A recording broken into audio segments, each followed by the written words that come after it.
Are they a better team today? Are the Warriors better? And I'm not even saying better in terms of the context of a playoff appearance or NBA championship. Are they a better team today than they were yesterday? Well, they have a guy they will use rather than the guy they wouldn't use. So that makes them better.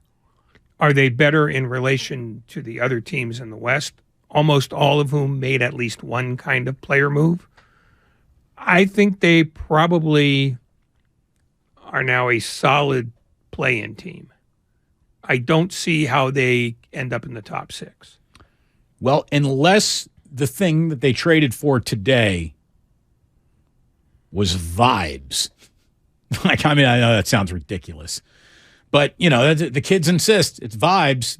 And the Warriors, when they're at their best, they were a vibe. They really were. I'm not saying that Gary Payton II comes back in and everyone's just like, championship, walk back in the room. It's not quite that level of a vibe. But he is a player that made this team feel good, play good, look more like itself, and will maybe do that just out there. Just a little reminder of paying attention to defensive details by one or two more guys, I think goes a long way in this team. And that's, I think, what they're really hoping for.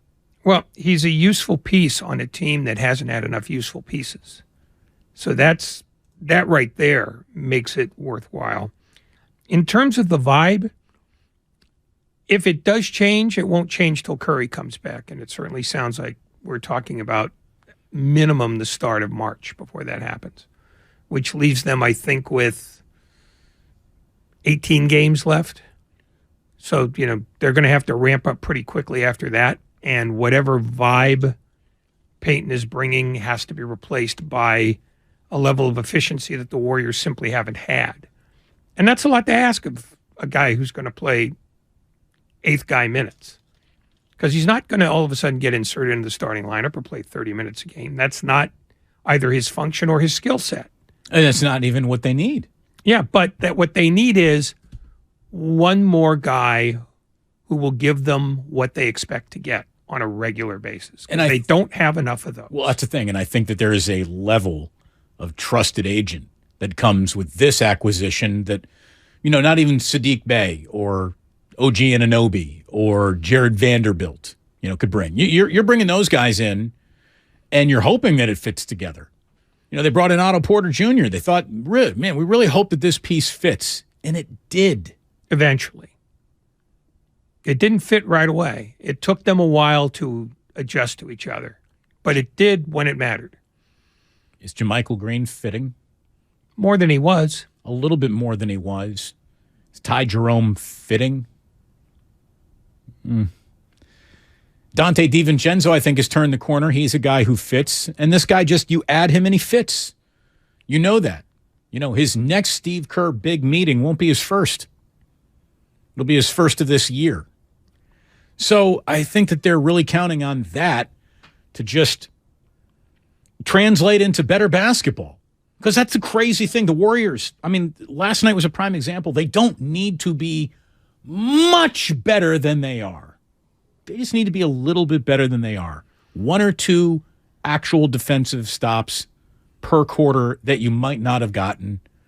One or two turnovers that you don't cough away, particularly in a big moment that you might have had, but you gave the ball away. Hopefully he can provide just a little stability on a bench that guaranteed almost none. None. I think it's a wise move. It's a lot better than 5 second-round picks, which, what the hell are those going to do? Well, it's funny because going back to the Rui Hachimura trade on the 23rd of January, 46 second-rounders have moved. So apparently they're now more valuable than they used to be. And they seem to be more valuable in bulk than they used to be. There were 4 instances in the last couple of days where a team moved 5 second-round picks. That's probably 3 more than you would see in any other draft year going back time immemorial. Second-round picks apparently matter now in a way that they didn't used to. But for a team that has finally concluded that it's about the right now more than it is about the 2-track future, you need a guy who's got some lines in his face. And that's Payton. Because, and I will just correct you on one thing. It's not cutting down 2 turnovers that he's going to do. It's 2 turnovers he's going to help create against the other team. Because the Warriors are always going to be a high turnover team. It's when they create as many turnovers as they surrender that they become effective. And that goes back to what we've been talking about all year, which is defense. Be better playing defense. The Lakers got better at the trade deadline. The Phoenix Suns, they got better at the trade deadline. The Denver Nuggets, I think, got a little bit better at the trade deadline. The Grizzlies didn't really do anything. The Sacramento Kings didn't really do anything. The 3 teams that are sitting in one of the, you don't need to worry about a play-on tournament that the Warriors really are competing against for a spot in the postseason. The Mavericks, the Suns, and the Clippers all got better.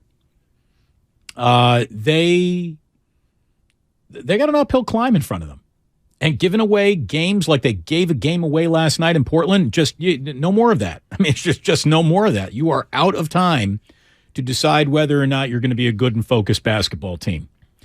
Obviously, James Wiseman is all out of time with the Golden State Warriors. It was a gamble, Ray. Look, they wanted a unicorn, and he looked like he might be a unicorn. He was a donkey for them. No, they wanted a unicorn they could mold. And I think that's too high an ask for almost any team. Because he could do a lot of things, but a lot of those things were not things that the Warriors necessarily value at the top of their list. They wanted a guy who could fit into what they do, not reorder what they do. And well, then it sounds like the draft pick was. Then it sounds like you're trying to say that the draft pick was just the wrong draft pick from the get-go. No. What I'm saying is it made sense at the time. I didn't criticize the pick at the time. They had a guy that they thought, oh, my God, he's got all the measurables. Now if we can just make him our kind of measurable guy. And that's where the risk was involved because he had played so little. And we all thought that meant, well, he has no bad habits to break. But he had a vision of himself that didn't coincide with the Warriors' vision. And they never could, for whatever reason, mesh those versions of him. And that's why it became an error. I mean, it was a high-risk move at the time, and everybody said so. Because for all the measurables, he had no discernible resume. And that's where the risk was, and they gambled that they could use that to their advantage, and ultimately they could not. You know when the best time to ignore what was or was not on anyone's resume? And this isn't just in sports, like this is in life. Forget about the resume. If you're willing to work that hard, if you're that much of a hard worker, if you are tenacious, if you are a dog, maybe your lack of resume gets overlooked because you bring things to the table that I value more than a fluffed up resume. And unfortunately, that's where the rubber never met the road on James Wiseman either. You know, we've asked people from Memphis, what was the book on Wiseman before he ever even got to Penny Hardaway when he was a high school kid in Memphis? What do you guys think? A lot of people just said, hey, he was born to play basketball. But I don't know if he really likes basketball. And I think that question, 3 years into his career, completely and fairly persists. And there's a big part of just the star-crossed, never got healthy enough at the right time, in the right moment of time, where a few more minutes that were deemed unavailable at other moments of time might have been deemed more available at those moments in time.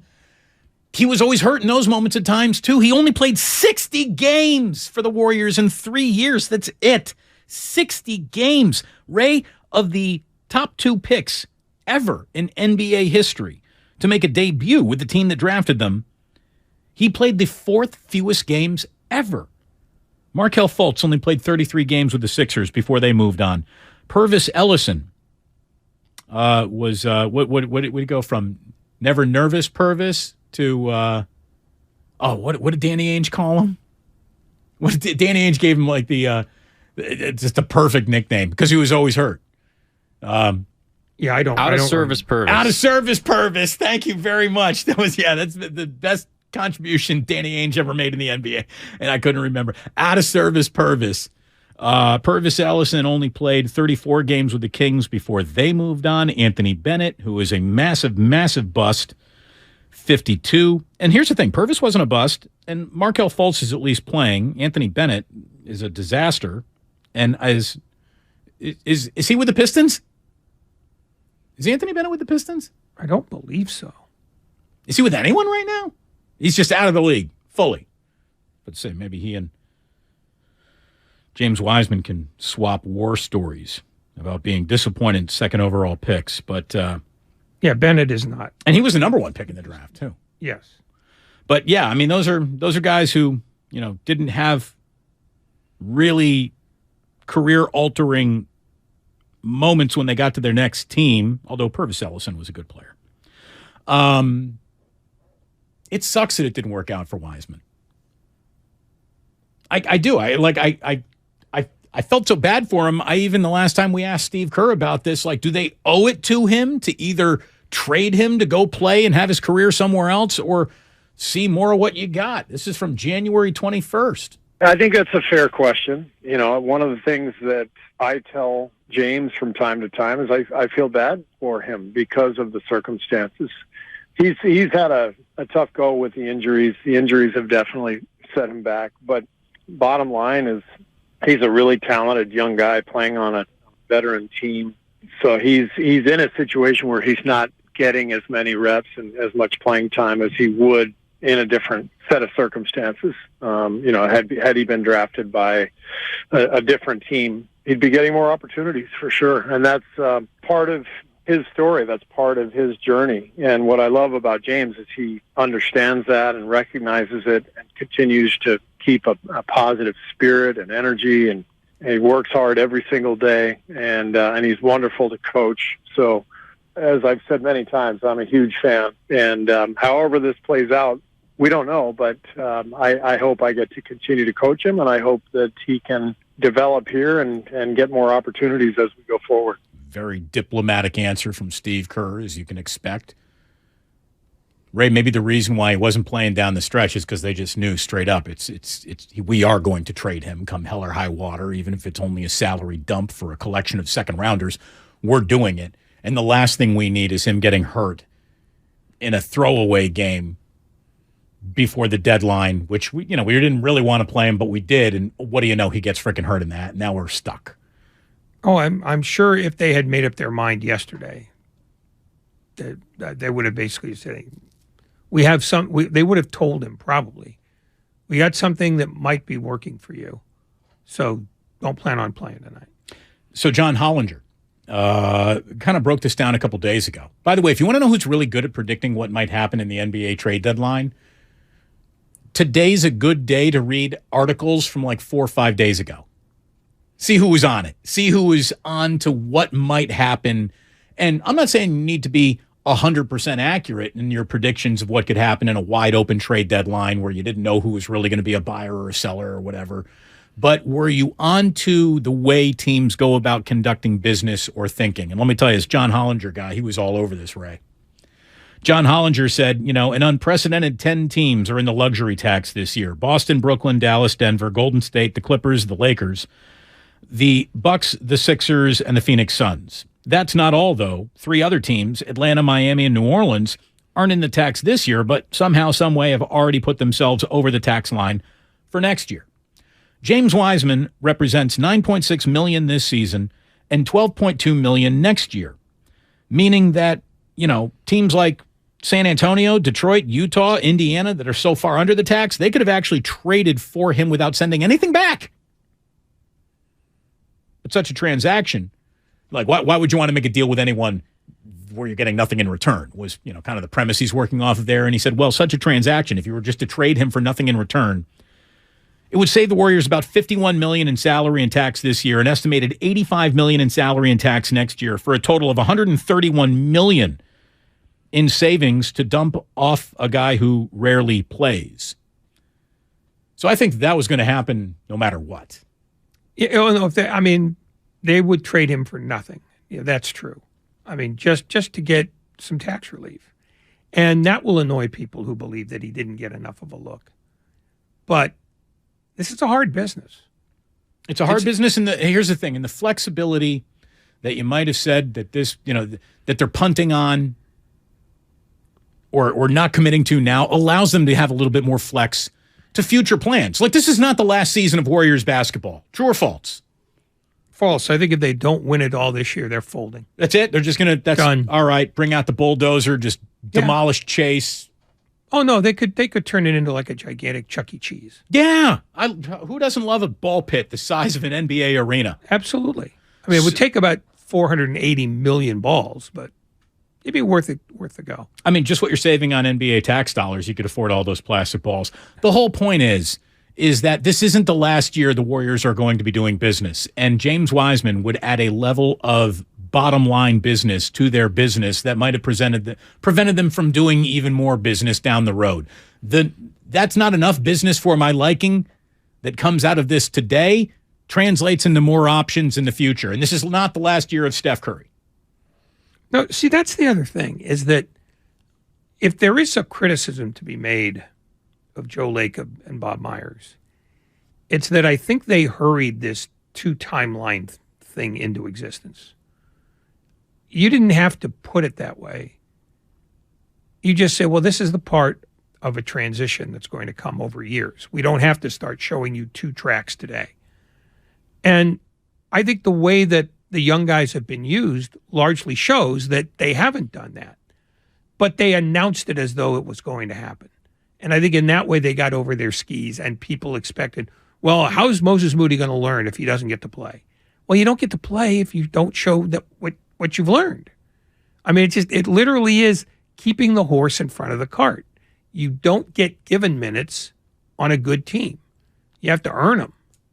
And that was the thing that I think a lot of people kept wanting to miss, because they wanted to see the future. They always think every team is aiming towards something else, when the Warriors, almost uniquely, are a team that's where it wants to be now, and they're trying to figure out how to prolong that. Right. And your better chance of prolonging that is with the guys that got you there as recently as last year.